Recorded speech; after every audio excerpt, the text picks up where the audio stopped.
Alright, now we're at DBZ, my favorite show. But first, I just want to say that this is a review of the older show, not DBZ Kai, which is kind of the ADD version. But you should see that show too. Anyway, let's get with it. Things I like. Number 1, Piccolo turns good. It is perhaps the biggest change in the series where characters change a lot.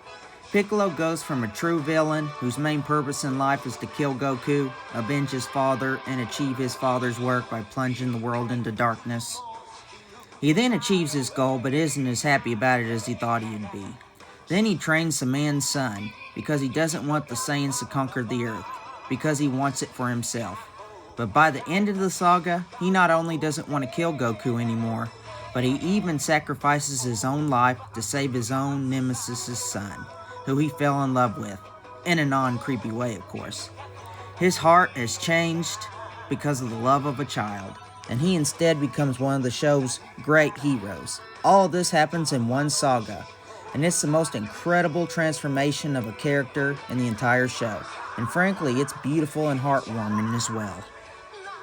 Number 2, The Death Count. This is a brutal saga that takes over a year in the making, and nobody comes out smelling like roses. In fact, by the end of the saga, everyone with the exception of Krillin, a rarity, and Gohan is either dead or has been dead throughout the course of the saga.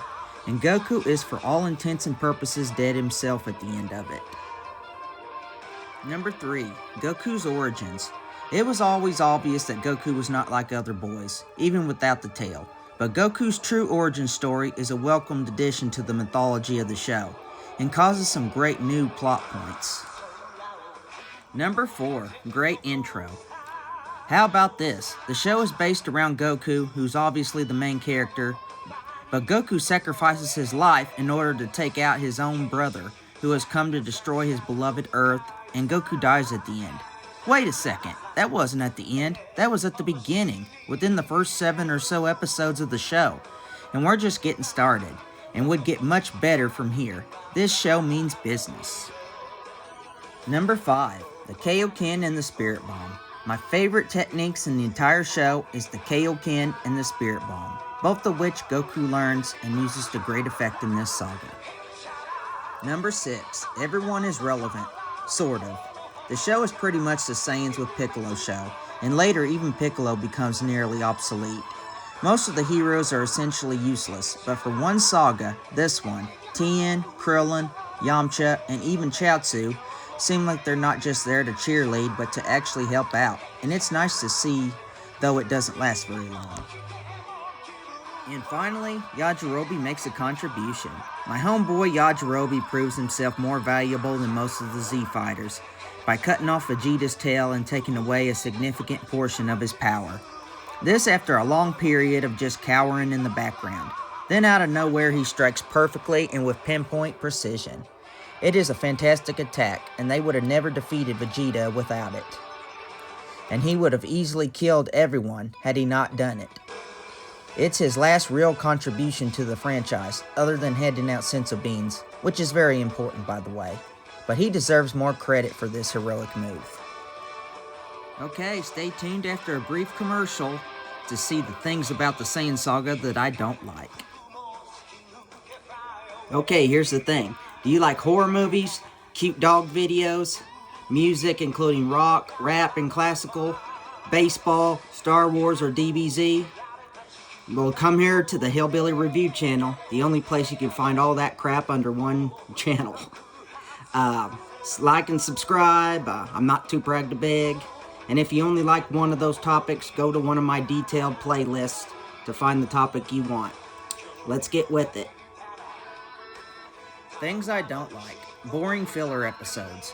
One of the worst aspects of DBZ, while Dragon Ball was for the most part quick and to the point, DBZ rambles a lot, and this is one of the worst cases. Between the death of Goku and Raditz and the arrival of Nappa and Vegeta, we are treated to lots of boring and rather pointless filler. Some of the filler is good though, like Goku going to Princess Snake's palace, that time Vegeta destroyed a whole species, and the time travel episode on Kami's tower.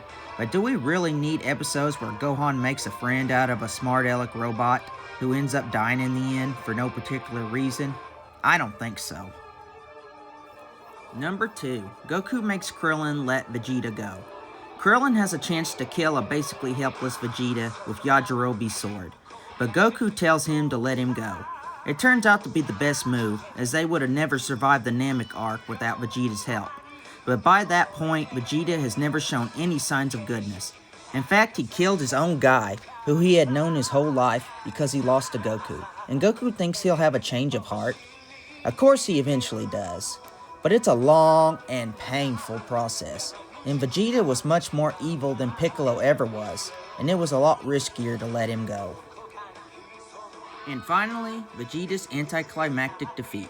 After a long, epic, and awesome battle with Vegeta, Vegeta gets killed in a blaze of glory, befitting a prime villain. Actually, no. He gets set on by a Gorilla Gohan. Alright guys, here's the overall rating. I give it an A+. Lots of flaws, but damn, this is awesome, and a terrific way to add to the mythology of the franchise. No Dragon Ball Saga, even the King Piccolo or Tien Saga, was as good as this opening saga was to the new show, and it would just get better from here. See you next time when we go to the Namek Saga, where we get a little closer to seeing you know who. Let's get with it.